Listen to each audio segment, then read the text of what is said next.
Presente tema se trata de los pares craneales del séptimo al 12º, siendo estos el nervio facial el séptimo par, el octavo par el nervio vestíbulo coclear o estatoacústico, el noveno el glosofaringeo, el 10º par el nervio vago o neumogástrico, el 11º el nervio espinal o accesorio.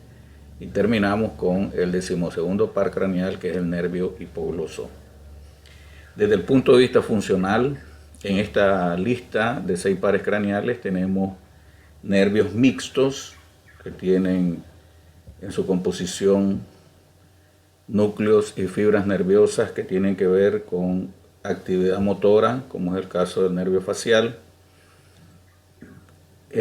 conducción de aferencia, de sensibilidad, y para el caso del nervio facial también tenemos presente un núcleo motor parasimpático. Así que el facial es un nervio mixto, motor y sensitivo. El nervio vestíbulo coclear o estatoacústico es un nervio sensitivo puro, ya que conduce aferencias que tienen que ver con la regulación del equilibrio del cuerpo y aferencias auditivas, estímulos auditivos y estímulos relacionados con el sistema vestibular que regula el equilibrio. También el glosofaringeo es un nervio mixto, da inervación motora a un músculo de la faringe, da inervación sensitiva, sensitiva general a la faringe, a la raíz de la lengua, y sensibilidad gustativa, que se considera igual para el nervio facial, aferencia visceral especial, el sentido del gusto, la inervación gustativa de la raíz de la lengua. El nervio vago o neumogástrico le llaman vago por la amplia distribución que tiene en el cuerpo. Este nervio, a través de su núcleo parasimpático, motor parasimpático, da inervación parasimpática a la tráquea, la laringe, el esófago, los pulmones, estómago, intestino delgado y gran parte del intestino grueso, además de hígado, vías biliares, riñones, páncreas, etc. Por su amplia distribución se llama vago. Y dado que da inervación al sistema respiratorio, al sistema digestivo, le llaman neumogástrico. Pero este término se queda un corto porque el vago también da inervación parasimpática al corazón, a los riñones, al hígado, vías biliares, páncreas. Luego tenemos este nervio, desde el punto de vista funcional, es motor parasimpático, da también inervación motora a los músculos de la laringe y la faringe, y tiene también componente sensorial general y sensorial visceral especial, dado que también este nervio está compuesto como parte de sus fibras por fibras gustativas, que es aferencia visceral especial. Luego tenemos el nervio espinal o accesorio y el nervio hipogloso, que son, desde el punto de vista funcional, nervios eminentemente motores, inervan musculatura esquelética. En la faringe, el trapecio, el esternocleidomastoideo, para el caso de faringe, laringe, músculo faríngeo, músculo laríngeo, esternocleidomastoideo y trapecio, es la inervación que ofrece el nervio espinal o accesorio, y el hipogloso inerva a los músculos extrínsecos e intrínsecos de la lengua, excepto el palato gloso, que es uno de los músculos extrínsecos. Tenemos entonces para el nervio facial que recordar los núcleos que aportan fibra a la formación de este nervio. En esta imagen tenemos los núcleos que aportan fibras al nervio facial. Ahí estamos mostrando el nervio del tracto solitario, que es un nervio gustativo, aferente, En rojo tenemos el núcleo motor del facial. Le llaman núcleo motor principal del facial, porque también recordemos que recibe fibras del núcleo salivatorio superior y el núcleo lagrimal, que también están ubicados en la región posterior del puente acompañando al núcleo motor. Este núcleo es parasimpático y aporta fibras a la formación del facial, específicamente formando parte del nervio intermedio o intermediario de Reisberg. Entonces tenemos tres núcleos que aportan fibras al facial: el núcleo de tracto solitario, el núcleo motor principal del facial y el núcleo parasimpático, salivatorio superior y lagrimal, que algunos autores acertadamente le llaman núcleo secreto motor, porque induce secreciones lagrimales, secreciones de saliva y secreciones de glándulas mucosas de la nariz, la boca, el paladar, las fosas nasales. Entonces, estos son los tres núcleos. Con respecto al núcleo motor principal, sabemos que está ubicado en la región posterior del puente. Sus fibras nerviosas, inicialmente, como vemos en el esquema, se dirigen hacia atrás, rodean al núcleo del sexto par, formando la rodilla interna del facial, que esto se ocurre en el triángulo superior del piso del cuarto ventrículo, apareciendo en el triángulo superior, en la eminencia media, el colículo facial o eminencia tere, que ya hemos dicho que está formado precisamente por la rodilla interna del facial que rodea al núcleo del sexto par. Una vez que se forma la rodilla, las fibras se dirigen hacia abajo y hacia adelante, teniendo su origen aparente en la cara anterior del puente a nivel del surco bulbo protuberancial. Luego estas fibras, el nervio facial como tal, con los demás componentes que vamos a describir posteriormente, el nervio facial penetra en la fosa cerebral posterior, en el poro acústico interno del conducto auditivo interno. Dentro de la porción petrosa se forma la rodilla externa del facial, donde encontramos al ganglio geniculado. Recordemos que genu significa rodilla. Aquí tenemos la rodilla externa del facial. El facial luego, dentro del canal facial de la porción petrosa, se relaciona con las paredes de la caja timpánica y se relaciona también con las paredes del antromastoideo, para luego ir a salir en la base del cráneo en el agujero estilomastoideo. Una vez que aparece en la base del cráneo, el nervio facial se dirige hacia adelante y lateralmente y aparece en la región parotidia, donde emite sus múltiples ramas, que en este caso vemos aquí el núcleo motor en amarillo.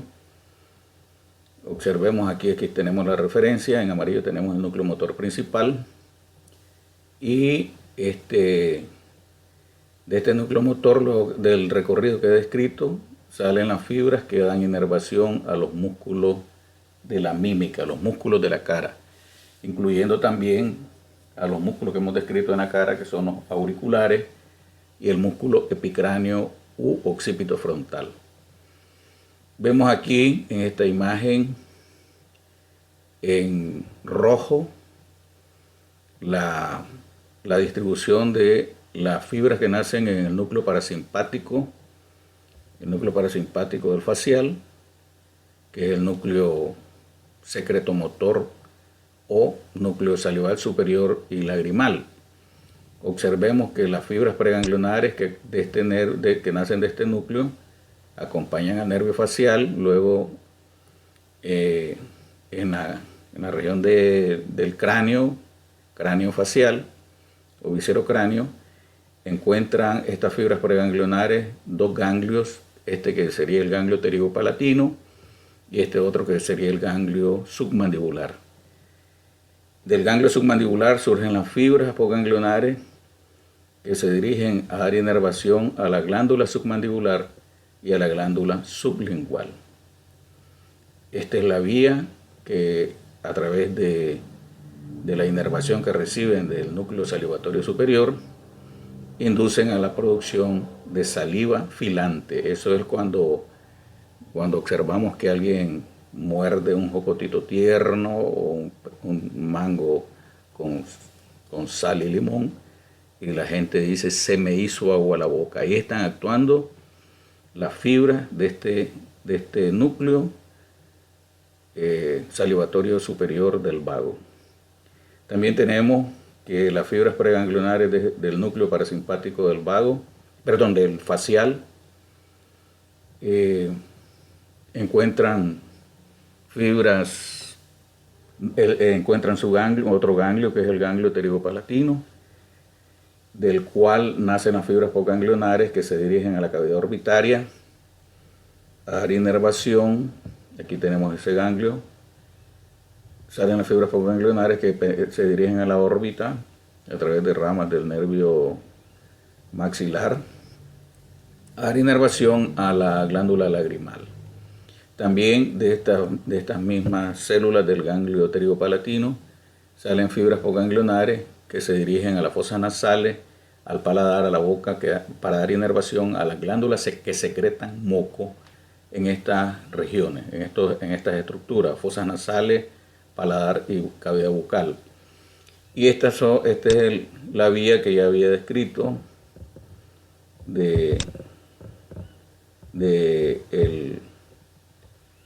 la vía del ganglio submandibular que da inervación a dos glándulas salivares que son la submandibular y la sublingual.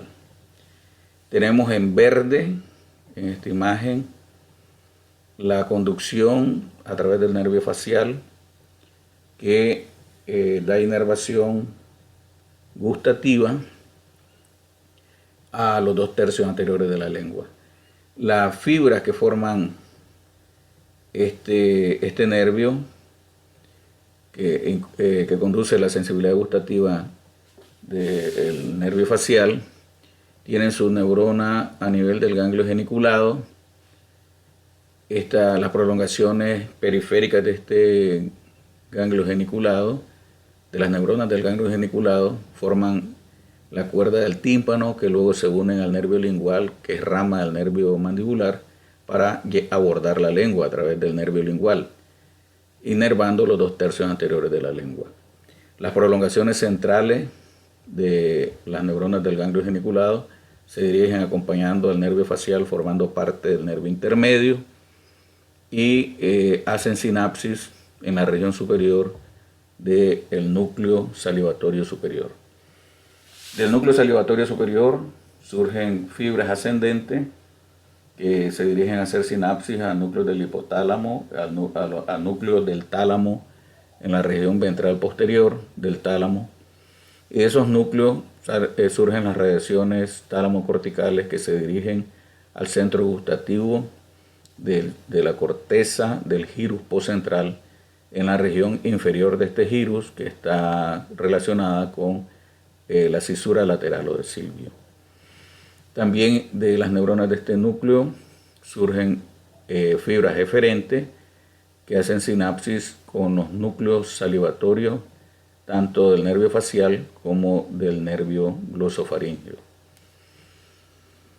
El núcleo motor del facial, y esto está orientado a todos los núcleos motores que vamos a describir en esta clase, motores somáticos generales que inervan musculatura esquelética. O sea que esta referencia es una referencia general para el núcleo motor principal del facial, para el núcleo ambiguo que aporta fibra a 3 pares craneales que son el 9º, el 10º y el 11º par craneal, para el núcleo del hipogloso, que son núcleos motores. Estos núcleos de estos pares craneales, el 7º, el núcleo ambiguo, el núcleo del hipogloso y el núcleo espinal de el nervio accesorio o decimoprimer par craneal reciben fibras, que esto lo podemos ver aquí para el caso del facial, reciben fibras córtico-nucleares que nacen en la corteza motora y descienden a hacer sinapsis al tallo a estos núcleos de estos pares craneales que acabo de hacer mención. Observen ustedes que los núcleos de motores somáticos generales que he mencionado reciben fibras aferentes de la corteza motora de ambos hemisferios, tanto del hemisferio derecho como del hemisferio izquierdo.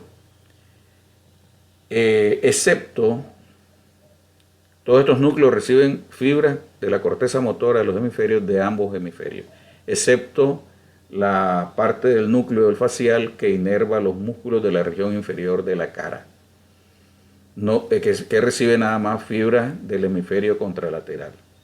Y esto ocurre también con el núcleo del hipogloso que inerva las neuronas del núcleo del hipogloso que inervan al músculo hiogloso, al geniogloso, reciben fibra nada más de la corteza motora del hemisferio opuesto. Luego los demás núcleos reciben fibras de la corteza motora de ambos hemisferios. Entonces, el núcleo motor del facial es el que nos inerva los músculos de la expresión facial, que recibe también fibras descendentes que proceden del hipotálamo, de la corteza, del giro del hipocampo, que tienen que ver con los cambios miméticos de la expresión facial relacionados con el estado emotivo, el estado de ánimo de la persona. Hasta cierto punto, esta vía descendente que procede del hipotálamo, del giro del hipocampo, que hacen sinapsis con las neuronas del núcleo motor principal del facial, son las que nos provocan los cambios en nuestra expresión facial en relación a nuestro estado de ánimo, siendo esto hasta cierto punto una influencia involuntaria que se manifiesta en nuestro rostro, aunque nosotros querramos evitarlo. Ese es el nervio facial. Luego tenemos el nervio, esta es otra imagen para la descripción de las fibras del nervio facial. Este es el núcleo motor. Sus fibras se van hacia atrás, hacia el piso del cuarto ventrículo, forman la eminencia etérea junto con el núcleo del sexto par. A esto le llaman rodilla interna de las fibras del nervio facial. Y luego abandonan el tallo cerebral en el surco bulbo-protuberancial.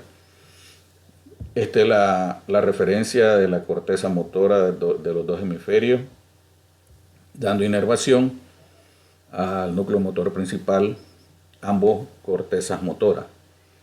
Aquí tenemos el núcleo del tracto solitario, que es el núcleo sensitivo visceral especial o aferente visceral especial, que forma parte también del nervio facial. Y el núcleo parasimpático, llamado salivatorio superior y lagrimal o secretomotor, que también forma parte del nervio facial. El octavo par craneal, vestíbulo coclear, estatoacústico, tiene sus núcleos. Este es un nervio eminentemente sensitivo, es un nervio aferente somático especial. La audición y el equilibrio son aferencias especiales. Sus núcleos están a nivel del bulbo y el puente. Tenemos en el bulbo y el puente, para cada uno de ellos, dos núcleos vestibulares. Los núcleos vestibulares inferior y medial, y el núcleo vestibular superior y lateral, que están en el puente.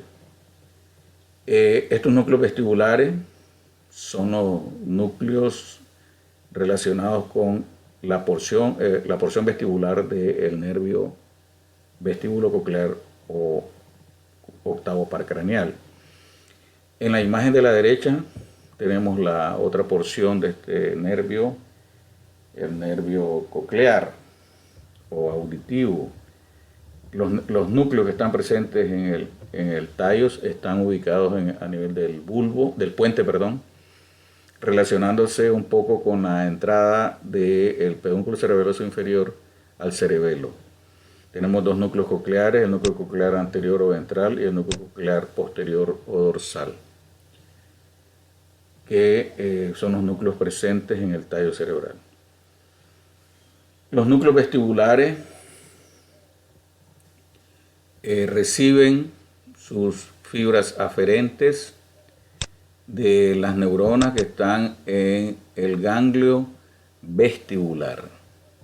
Este ganglio vestibular está ubicado en la porción petrosa del temporal.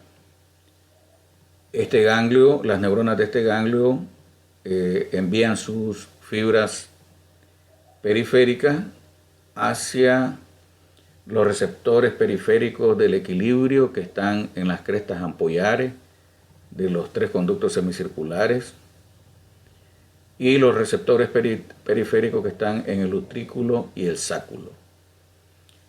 Las fibras que hacen contacto con el utrículo y el sáculo son los que regulan las sensaciones que genera la posición de la cabeza. Y las fibras que hacen contacto con las crestas, con las células de las crestas ampollares, tienen que ver con la regulación de los movimientos de la cabeza y por ende los movimientos del cuerpo. Las prolongaciones centrales de las neuronas de los ganglios vestibulares se proyectan hacia el tallo, acompañado del nervio coclear, que luego vamos a describir, penetran en el tallo, en el surco bulboprotuberancial y hacen sinapsis con estos cuatro núcleos, con los núcleos vestibulares. Una parte de esta fibra, sin hacer sinapsis en los núcleos vestibulares, penetran al cerebelo a hacer sinapsis con la corteza del cerebelo a través del pedúnculo cerebeloso inferior. Entonces tenemos que, una vez que las fibras vestibulares penetran y hacen sinapsis con el complejo vestibular, se le llama complejo vestibular porque ya hemos dicho que son cuatro núcleos vestibulares, dos del bulbo y dos de la configuración interna del puente. Aquí lo hacen referencia al complejo vestibular como pedúnculo vestibular. Observen ustedes, aquí tenemos las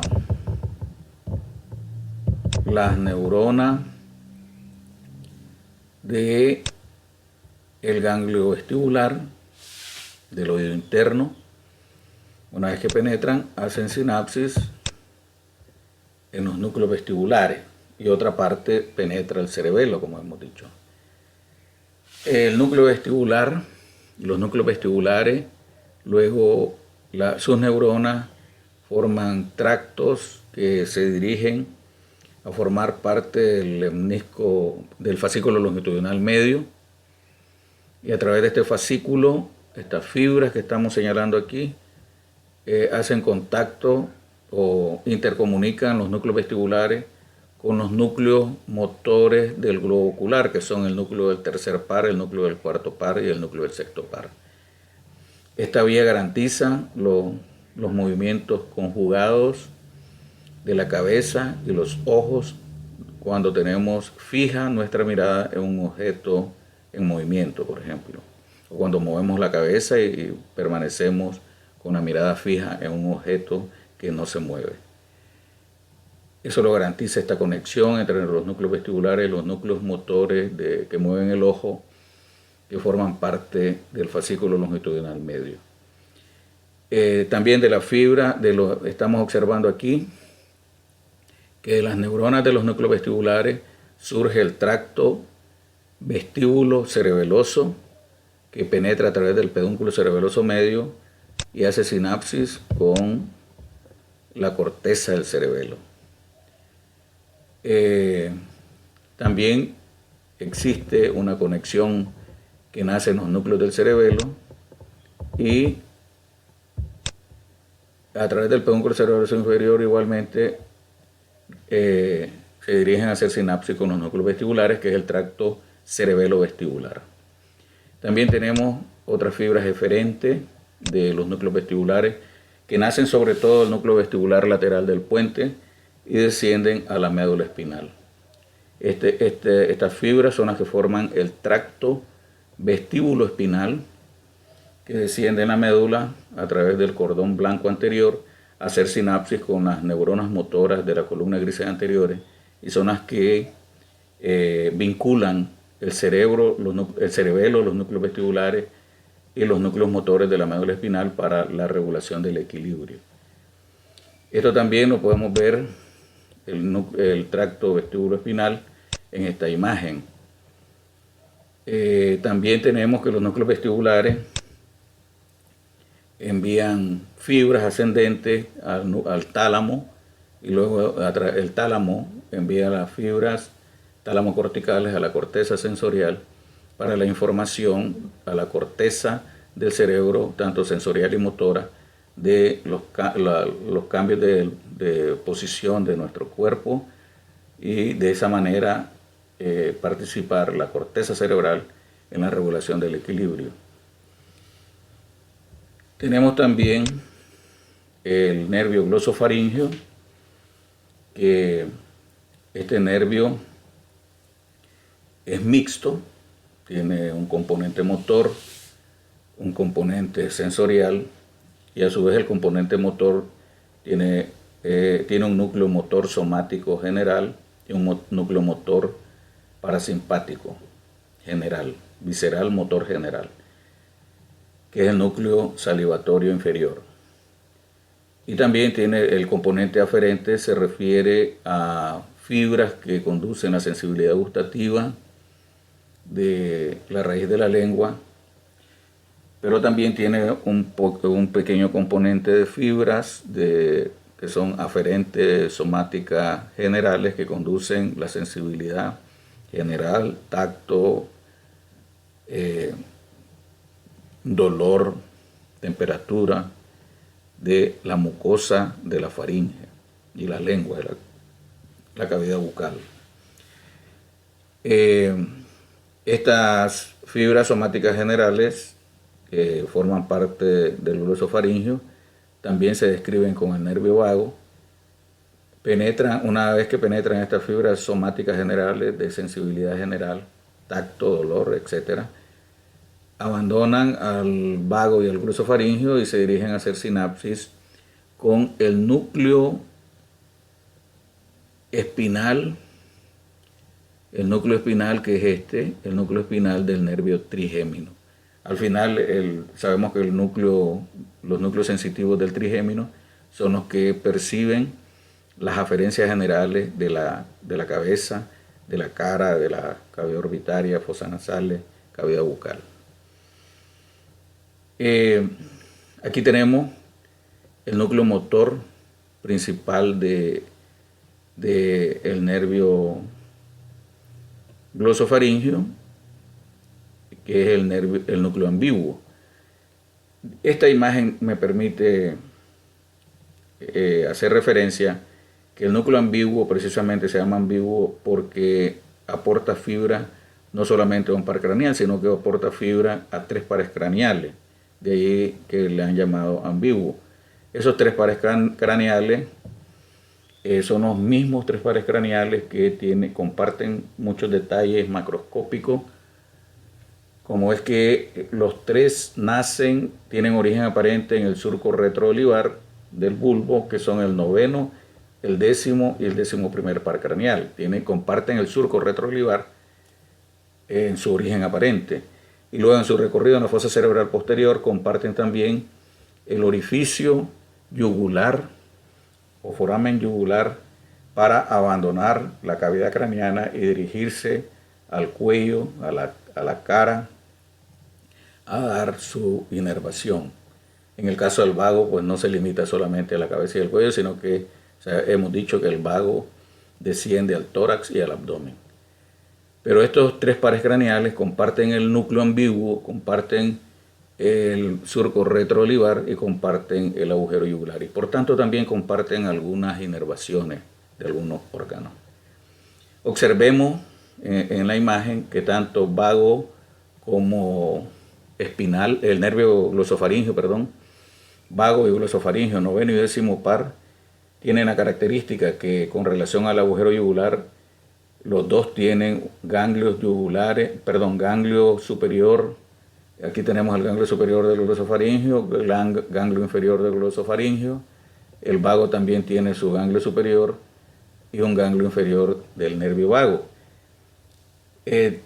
Por tal razón, el ganglio superior del glosofaringeo y del vago son los dos ganglios que están ubicados por arriba del agujero yugular.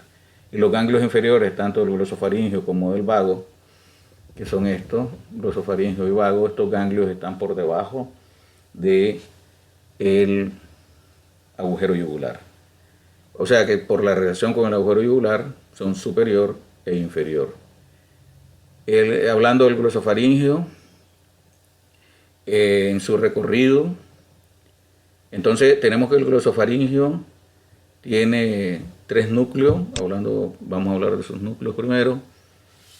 El núcleo motor principal, que es el núcleo ambiguo. Ya hemos dicho que los núcleos motores somáticos generales del tallo cerebral reciben fibras descendentes de la corteza motora de ambos hemisferios. Ahí lo estamos viendo. Ambos hemisferios aportan fibra a los núcleos motores somáticos generales del tallo cerebral. Este núcleo, específicamente, la función que cumple es que a través del nervio glosofaringeo da inervación al músculo estilofaringeo, que es uno de los músculos elevadores de la faringe en el proceso de deglución y fonación. Las fibras que descienden desde ambas cortezas, o sea, de los hemisferios de la corteza de ambos hemisferios, que aportan fibra a los núcleos de ambos lados, las dos cortezas motoras. A estas fibras las hemos conocido en la descripción de la configuración interna del tallo como fibras córtico-nucleares. Son las famosas fibras córtico-nucleares, que forman parte de la corona radial, la cápsula interna, descienden luego en el pie peduncular, en la región anterior del mesencéfalo, luego descienden en la región anterior del puente, el bulbo, y dependiendo de la inervación que proporcionan, ya sea si inervan a los núcleos motores del tercero y cuarto par, es a nivel del mesencéfalo que se dirigen a estos núcleos. Inervan al núcleo motor principal del trigémino en el puente, al del facial, que ya lo hemos descrito.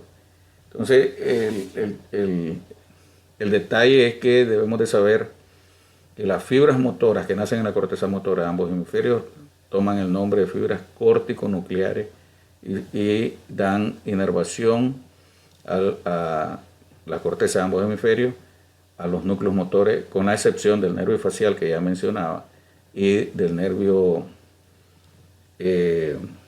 hipogloso, que decía que solo reciben inervación fibras corticonucleares del hemisferio contralateral. El hipogloso, específicamente las neuronas que dan inervación al músculo geniogloso.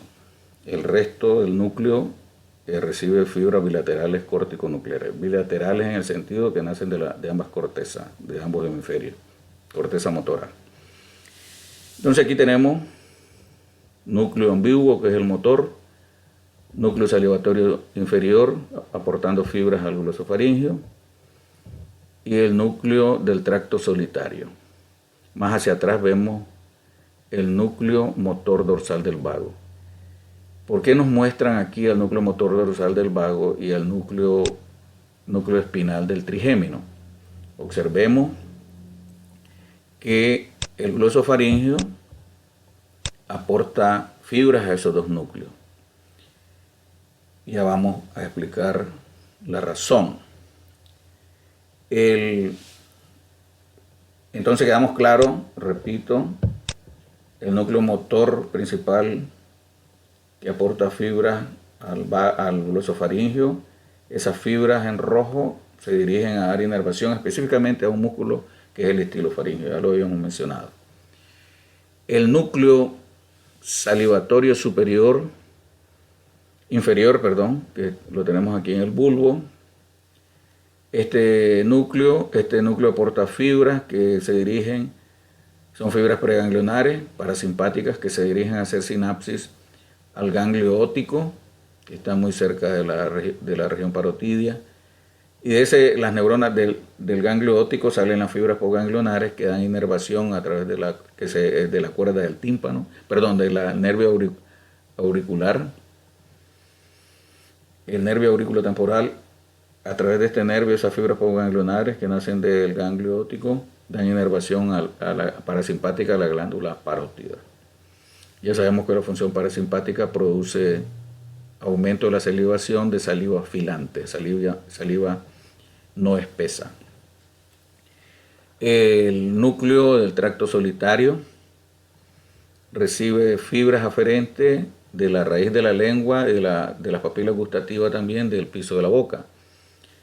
Estas fibras que recibe el núcleo del tracto solitario nacen de las neuronas del ganglio inferior del glosofaringeo. Las prolongaciones periféricas llegan hasta la raíz de la lengua y el piso de la boca y conducen a sensibilidad gustativa de esta región de la boca y la lengua.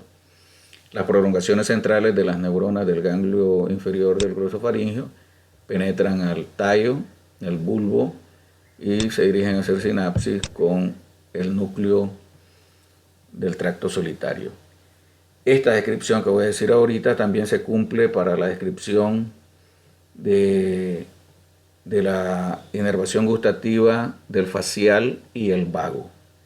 De este núcleo del tracto solitario que recibe fibras tanto del facial, glosofaringio y vago, surgen fibras ascendentes que cruzan al lado opuesto del tallo y ascienden al diencéfalo, haciendo sinapsis con núcleos hipotalámicos y núcleos del tálamo.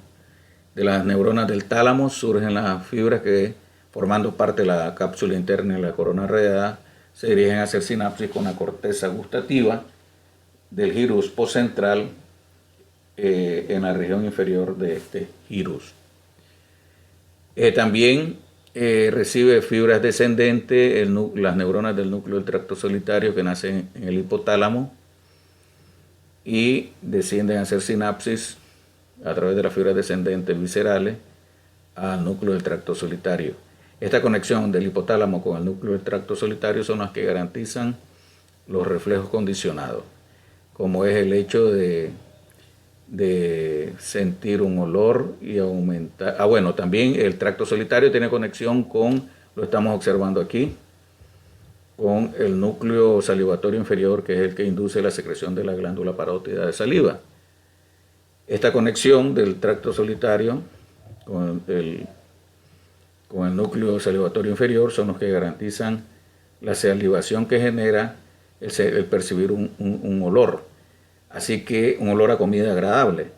Así que también este ejemplo me permite señalar que el rinencéfalo, a través de la formación reticular del tallo, envía fibras, la corteza del rinencéfalo, hacia el núcleo del tracto solitario para la integración de los reflejos condicionados.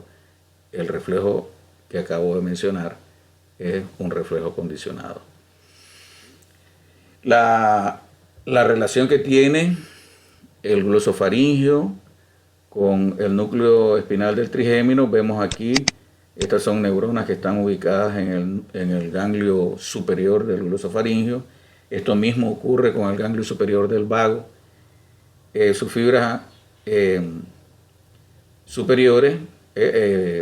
centrales, penetran al bulbo y hacen sinapsis con las neuronas del ganglio espinal del trigémino. Esta vía que estoy describiendo ahorita son las que conducen la sensibilidad general de la inervación que proporciona el glosofaringio a la mucosa de la faringe. Inervación sensitiva general, dolor, tacto, presión, etc. Y de estas mismas fibras aferentes que conduce el vago desde el ganglio superior, de las neuronas del ganglio superior del glosofaringio. El glosofaringio da inervación al centro baroreceptor del seno carotidio, que participa en la regulación de la presión arterial, a través de la formación del nervio timpánico del glosofaringio, que forma parte del plexo timpánico. Eso lo podemos ver aquí. Ahí tenemos al glosofaringio con sus dos ganglios que estaba haciendo mención. Observen ustedes cómo el glosofaringio da origen a esta fibra nerviosa que penetra. Esta es la zona de la porción petrosa, la porción timpánica de la porción petrosa, la caja timpánica. Vemos ese ramo timpánico que penetra a la caja timpánica, forma parte del plexo timpánico, luego continúa su recorrido hacia el ganglio óptico como nervio petroso menor, y luego de este ganglio óptico la inervación parasimpática a la glándula parótida.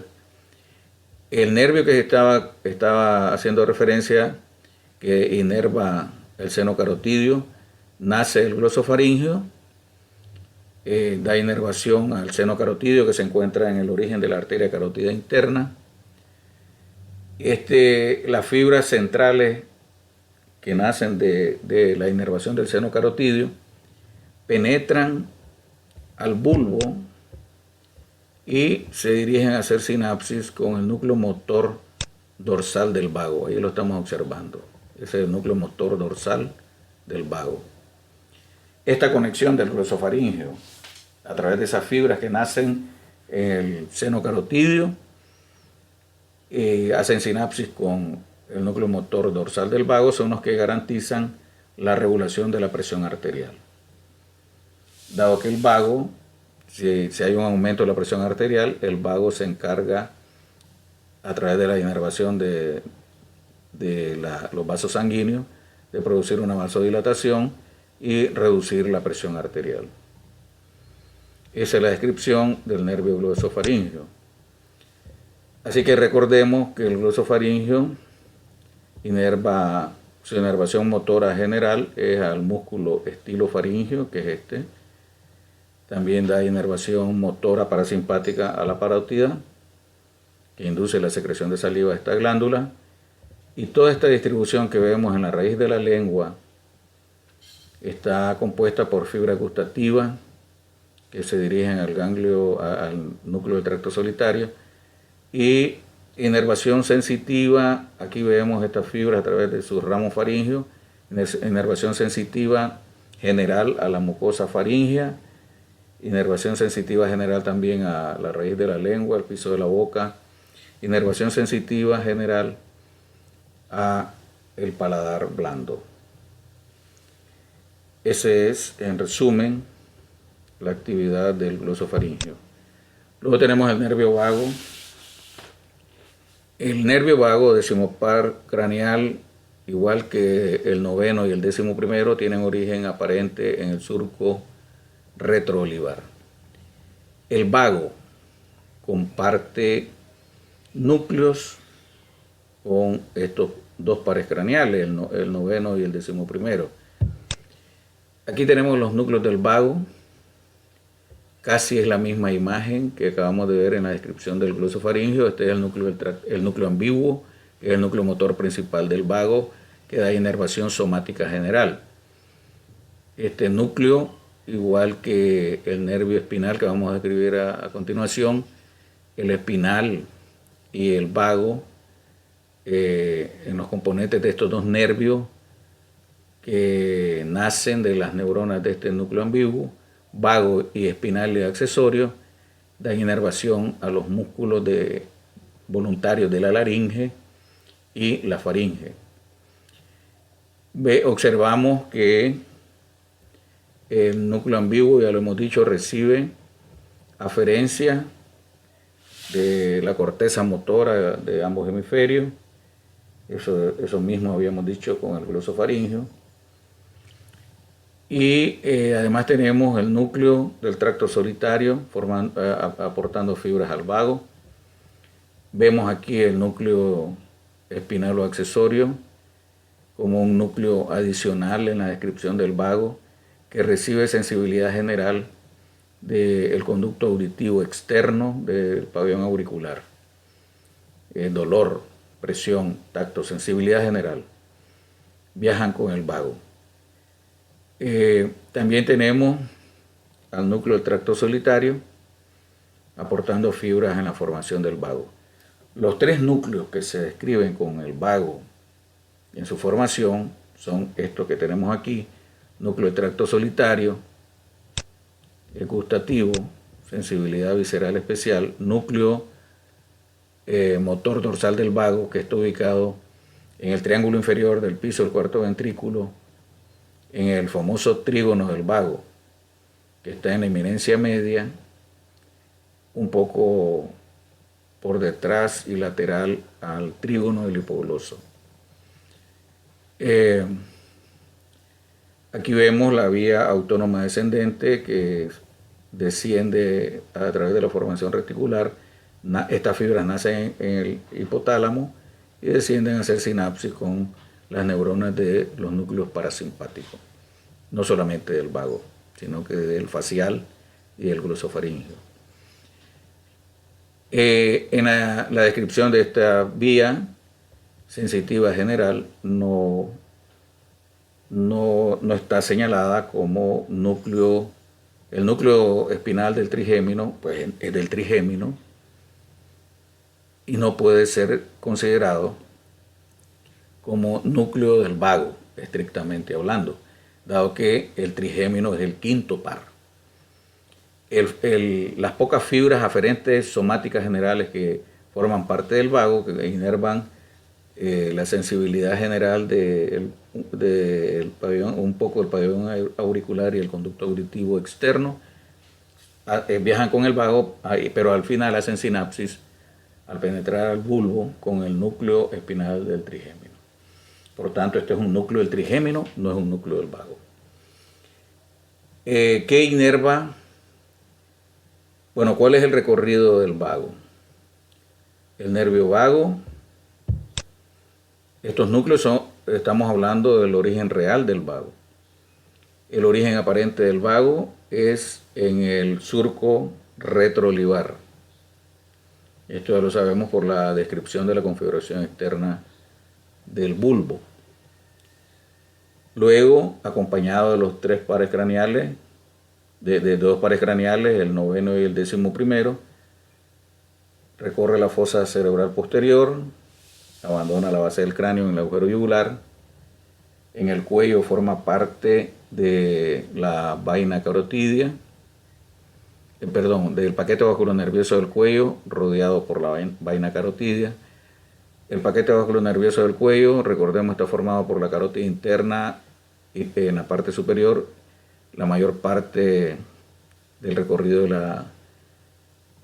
todo el recorrido de la carótida común y la yugular interna. Entonces, yugular interna, carótida común esencialmente y el nervio vago forman el paquete vasculonervioso del cuello. Luego penetra en el tórax. Sabemos que son dos vagos, el vago derecho y el vago izquierdo.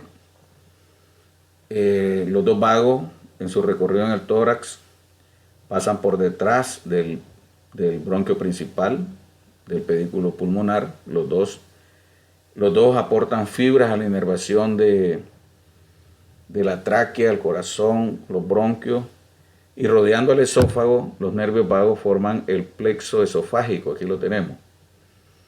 Por tanto, el plexo esofágico está formado por fibras tanto del vago derecho como del vago izquierdo. Una vez que los vagos van a penetrar al abdomen, luego de atravesar junto con el esófago, el hiato esofágico y el diafragma, se reorganizan las fibras y toman los nombres de tronco vagal anterior y tronco vagal posterior. Estos dos troncos vagales están formados por fibras del vago derecho y fibras del vago izquierdo. Pero el tronco vagal posterior recibe más fibra del nervio vago derecho. Y el tronco vagal anterior, que es el que estamos viendo aquí, por delante del esófago, recibe más fibra del vago izquierdo. El tronco vagal posterior se relaciona con la cara posterior del estómago y desde allí da sus diferentes ramas que se dirigen a dar inervación, como estamos viendo aquí, al vaso, a los riñones, a los ureteres, inerva al estómago, inerva al hígado, las vías biliares, inerva el intestino delgado, duodeno y yeyuno ilio, inerva al ciego con su apéndice, el colon ascendente y la mitad derecha, los 2/3 derechos del colon transverso. Entonces el tronco vagal posterior da mucha inervación en el abdomen. El tronco vagal anterior inerva estómago, aquí estamos viendo las fibras que inervan el estómago.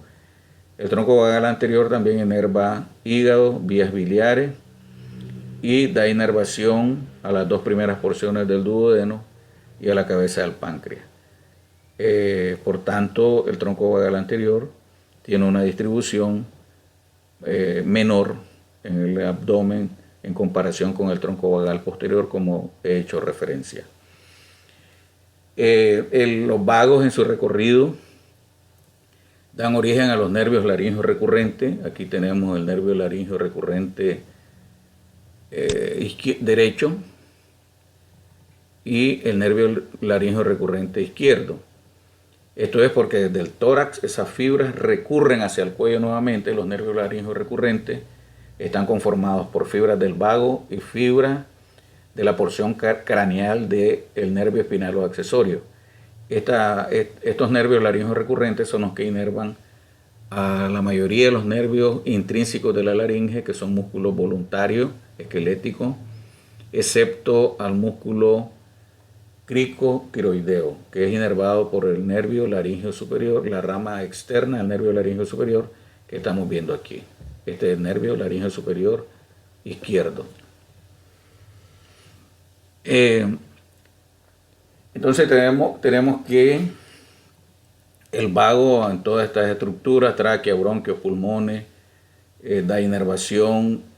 En el caso de las glándulas mucosas aumenta la secreción mucosa. En los bronquios produce broncoconstricción. En el corazón produce disminución de la frecuencia cardíaca, lo que le llamamos bradicardia. Disminuye la presión arterial porque dilata los vasos sanguíneos, las arterias. En el estómago, intestino, vesícula produce motilidad, aumenta la peristalsis del tubo digestivo y aumenta las secreciones de jugo gástrico, de moco en las células mucosas de todo el tubo digestivo. Eso es lo que hace el vago en estas estructuras a grosso modo. Sabemos que en la laringe, pues de él depende la fonación, al inervar los músculos intrínsecos de la laringe. Esta es la inervación que ofrece el vago, que son las fibras que nacen en el núcleo parasimpático motor dorsal del vago. Debemos de entender que este es el núcleo parasimpático que mayor inervación proporciona al organismo. Luego tenemos el núcleo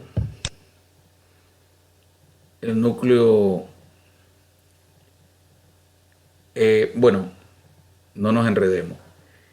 La inervación visceral desde la tráquea, pulmones, bronquio, corazón, tubo digestivo, hígado, vías biliares, nace en este núcleo, el núcleo motor dorsal del vago, que es parasimpático.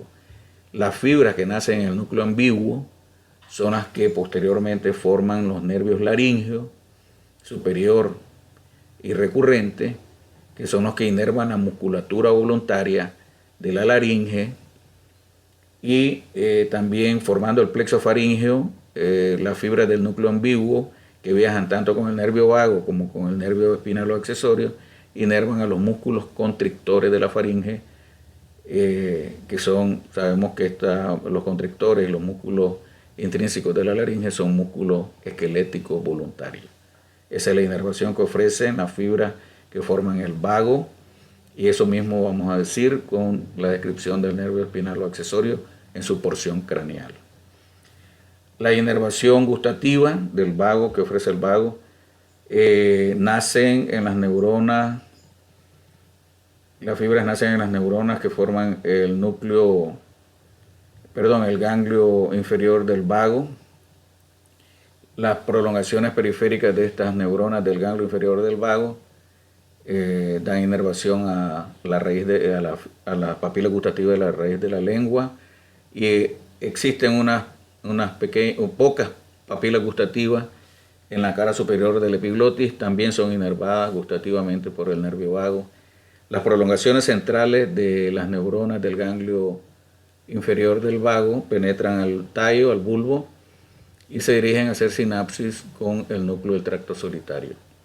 Ya decía que del ganglio superior del vago son neuronas somáticas aferentes, somáticas generales, que una vez que penetran formando parte del vago, hacen sinapsis con el núcleo espinal del trigémino, que recibe inervación general, sensitiva general, del conducto auditivo externo y de una parte del pabellón auricular. Esa es la inervación que ofrece el nervio vago. Luego tenemos el nervio espinal o accesorio. Describir el nervio espinal o accesorio en cuanto a su núcleo de donde nacen las fibras. Tenemos el núcleo ambiguo. Ya hemos dicho al describir el glosofaringeo y el vago, este núcleo recibe fibras córtico-espinales de la corteza motora de ambos hemisferios. Estas fibras que nacen del núcleo ambiguo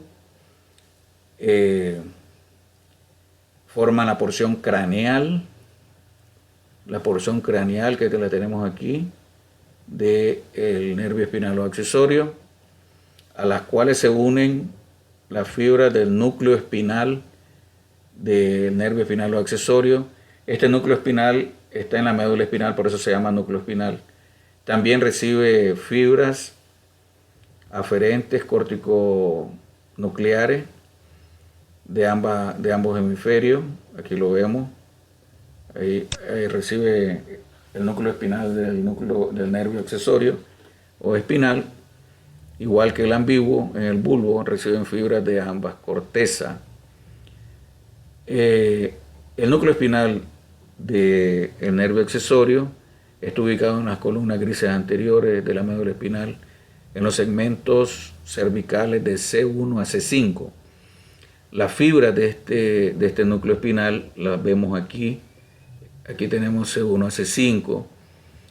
Sus fibritas las estamos viendo ahí por detrás de la raíz anterior de la médula espinal, ya que emergen de la médula en el espacio que existe entre la raíz anterior y posterior de la médula. O sea que la fibra del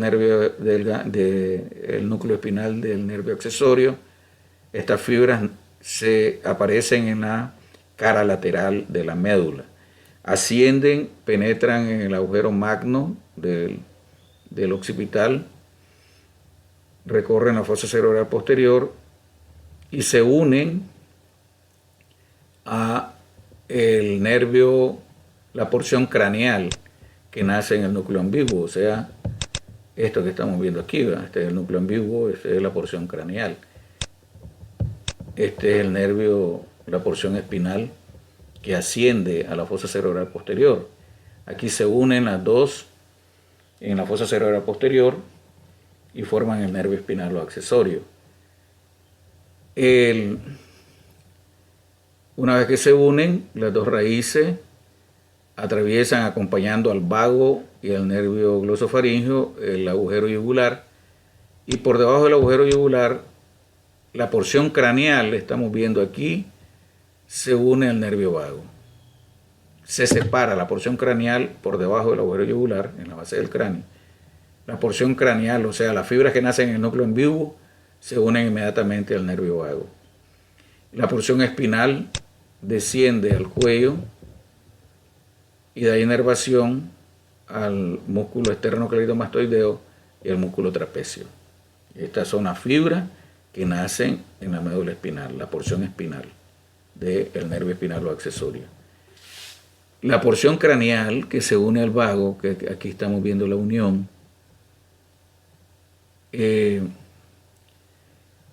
esa formando, al unirse al vago, en la distribución del nervio vago, que da inervación a través de los nervios laríngeos recurrentes, ya hemos dicho que inerva a los músculos de la laringe.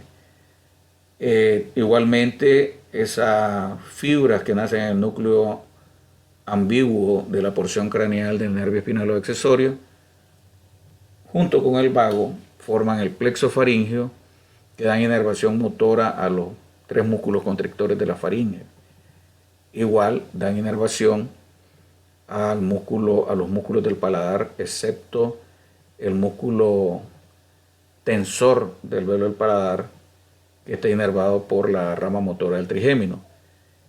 También de la faringe, este plexo faríngeo, formado por el vago y la porción craneal del nervio espinal o accesorio, no da inervación al músculo estilofaríngeo, que ya hemos dicho que está inervado por el músculo glosofaríngeo. Esa es la descripción de la inervación motora que ofrece el nervio espinal o accesorio. Unidos con el vago, inervan, repito, los músculos de la laringe a través de los nervios laringeos, los músculos intrínsecos de la laringe, los constrictores de la faringe, los 3 constrictores, superior, medio, inferior, al músculo estilofaríngeo, al palato faríngeo. El estilofaríngeo está inervado por el glosofaríngeo. Y a los demás músculos del paladar, excepto el tensor del velo del paladar. Es un nervio eminentemente motor. El nervio hipogloso es un nervio eminentemente motor. En esta imagen aparecen otros núcleos, pero el único núcleo que aporta fibras a la formación del hipogloso es el núcleo del hipogloso, que igual que los demás núcleos motores del tallo, recibe fibras aferentes, descendentes, córtico-espinales de la corteza motora de ambos hemisferios, excepto las células de este núcleo que inervan al músculo geniogloso, que es este, ¿verdad? Que es un músculo de la lengua. Este núcleo, lo hemos visto, está ubicado en la región posterior del bulbo, por debajo del piso del cuarto ventrículo, a ambos lados del surco medio del cuarto ventrículo, en la eminencia media, y en la configuración externa, cuando vimos el piso del cuarto ventrículo, le llamábamos trígono del hipogloso. Desde este núcleo surgen las fibras que se dirigen hacia adelante y salen lateralmente a la pirámide vulvar, que esta sería la pirámide vulvar. En el espacio que existe, en el surco que existe entre la pirámide y la oliva, aquí tenemos el núcleo olivar en la configuración interna, esta elevación en la configuración externa es la oliva. Entre la oliva y la pirámide tenemos el surco preolivar, siendo el único par craneal que tiene origen en este surco. Este nervio, en la base del cráneo, recorre la fosa cerebral posterior y en la base del cráneo atraviesa el conducto del hipogloso que está en la base de los cóndilos del occipital. Atraviesa este conducto, luego se dirige hacia adelante. En su recorrido se ubica por debajo del vientre posterior del digástrico. En esta zona se le unen fibras del primer nervio cervical que acompañan al hipogloso y luego se desprenden de él y dan inervación al músculo tiroideo.